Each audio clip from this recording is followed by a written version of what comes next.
What's up, guys? Welcome to part 5 of our video teaching in our This Is Us sermon series. And just want to take a minute to give a shout out to anybody who may be joining us for the first time. I want you to know that even though you decided to join us halfway in the semester, we hope that you feel at home. We hope that you feel welcome. You're a part of our family. And that's what this whole series has kind of been designed to do, is to get you to understand. We want you to be a part of our Generation Church family. And so if you missed the sermon from Sunday, because what we've been doing is taking lessons from the sermon and kind of talking about them throughout the week, you can go back online at generationchurch.me to catch up, or you can go to our app and download our app and watch the sermons from there. You don't have to necessarily watch the sermons or hear the sermon to be engaged in today's lesson, but it gives you overall context to what we're talking about. And so I'm super excited about this week's curriculum, because we're talking about fighting for a generation. And when I first became a Christian at 18 years old, God immediately planted a desire in my heart to work with the next generation. I was in student ministry for over 15 years and have always just had a passion to see students come to know Jesus, come to know their purpose, and live out that purpose for their life. And so even as we started Generation Church, we had the next generation in mind. And so if you're watching this video from one of our student groups, just know, like, this sermon is for you, but it's also for all of you adults, because I want to talk about from the perspective from the adults of what we want to do to fight for the next generation. But if you're watching this from the perspective of a student, I want you to understand that everything that we're talking about here, you have the opportunity right now to apply to your life and see God work mightily in and through your life. And so if you're taking notes, I want you to write down the first thing that says right voices equal right choices. Right voices equal right choices. This is one of the ways that we can fight for the next generation, because if you're a student, or if you can remember being a student, you know that when you're in school, you really don't have a choice as to which voices are constantly coming at you. In other words, you're placed in environments that you have to go to school. That's not a choice. You have to go to school. The law demands it. Like, there has to be some way that you are a part of having an education every day. And so I want you to think about all the voices that are vying for your time. You've got, and even for us adults, you have TV, media, phones, social media, fellow students, teachers, different influences. If you're an adult, you have your employees, your employer. There are so many voices vying for our attention, wanting our attention. And so you guys are, especially you students, man, you're bombarded by different voices that are saying different things. Maybe when you're in your small group, you're hearing a group of people talk about one thing, but tomorrow when you go to school or when you go to work, you're hearing people talk about something different. And so we're always having to discern, which voices do I listen to? But I want you to understand that when you have the availability, we have this opportunity as the church to teach the next generation the right voices. And if we can teach them the right voices to listen to, if you students can learn the right voices to listen to, then guess what? You're going to make wise choices as an adult. You're going to start to begin making better choices if you learn this at a young age. Can I tell you, when I was young and going in through middle school and high school, I did not have the right voices speaking into my life. My family were not churchgoers. They weren't spiritual people. And so I didn't have people speaking godly advice into my life. God had to plant those people into my life later. But I want you to write this down. If you plant them in the house of God when they're young, they will lead lives that honor God when they're older. I want you to write that down. If you plant them in the house of God when they're young, they will lead lives that honor God when they're older. And so some of you students, maybe you don't understand why, your small group leader or the other adults are constantly trying to get you connected to church. It's because we know the value and how vital it is for you to be planted and have your roots deep into the Word of God and into God's will for your life, in order for you to begin making wise choices as you get older. And so the only way you grow strong is to plant seeds that have deep roots.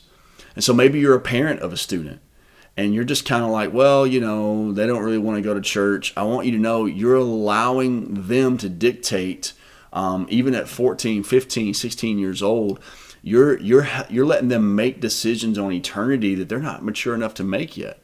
I know some people will disagree with that, and I'm not saying you want to drag your kids to church, but I think there's a responsibility for adults to say, listen, I'm not trying to drag you anywhere. I'm trying to plant you somewhere. And sometimes it's hard when you see them fight what you're actually trying to plant in their lives. But I want you to be encouraged. That's the only way we're going to continue to have them have the right voices in their life, by having them at the house parties, having them at small group, having them at serve events.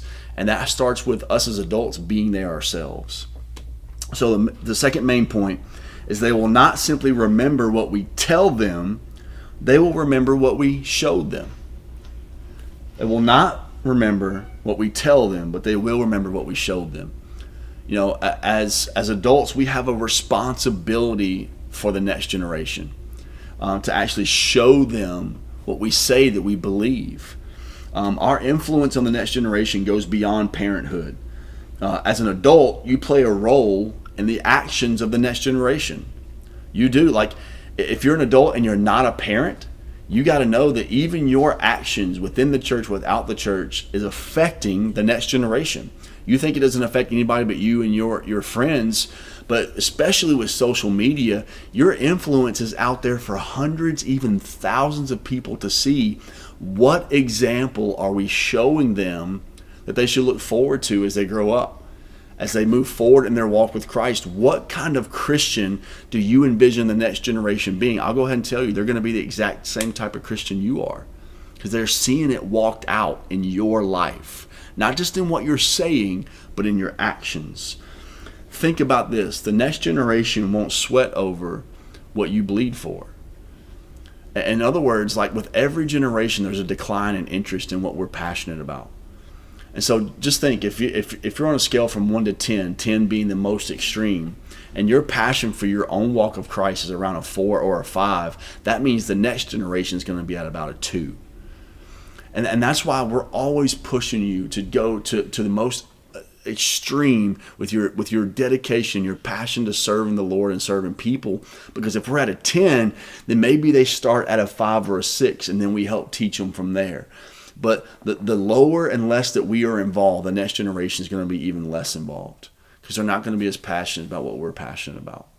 And so when you're passionate about and what you give your life to now won't be lived to the same degree as the next generation.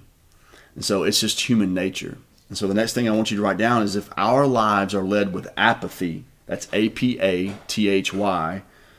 and little to no encouragement. If our lives are led with apathy and engagement, not encouragement. If our lives are led with apathy and little to no engagement, when it comes to our faith and the local church, what do you think the next generation will look like? I'm going to say that again. If our lives are led with apathy and little to no engagement, when it comes to our faith and the local church, what do you think the next generation will look like? And so a lot of us, we sit around and complain about what the next generation is doing or not doing, but really it starts with us. The ownership is on us. So they are already saying that the current generation, students, if you're in a small group right now and you're listening to this video, they're already saying that your generation is going to be the first ever post-Christian generation in our country. That means everything that you learned about Jesus growing up, if you're 30 and over, you grew up with some kind of idea of who Jesus is and what the Bible says, not the next generation. They are growing up, and they will be the first ever post-Christian generation in our nation, because our generation is not fighting for the next generation. So that should scare all of us who are passionate about our faith, because that means we have work to do. That means that there is something worth giving our lives to. Because when you look around the world, when you look at, they say that England is a post-Christian nation. Look what's happening in London and in England, where more and more you see Muslims and you see other faiths taking over what once was cities that were where they have these immaculate churches that once stood strong, and now they're just museums. They're just buildings that people go and look at and say they have pretty architecture. I don't know about you, but I don't want that said about our nation, about our churches. I want to leave a legacy where the next generation continues to carry it. So, a lot to discuss tonight and lots to be praying for and fight for. So take some time with your small group. And I just want to encourage you, let's do whatever it takes to be a church that fights for the next generation.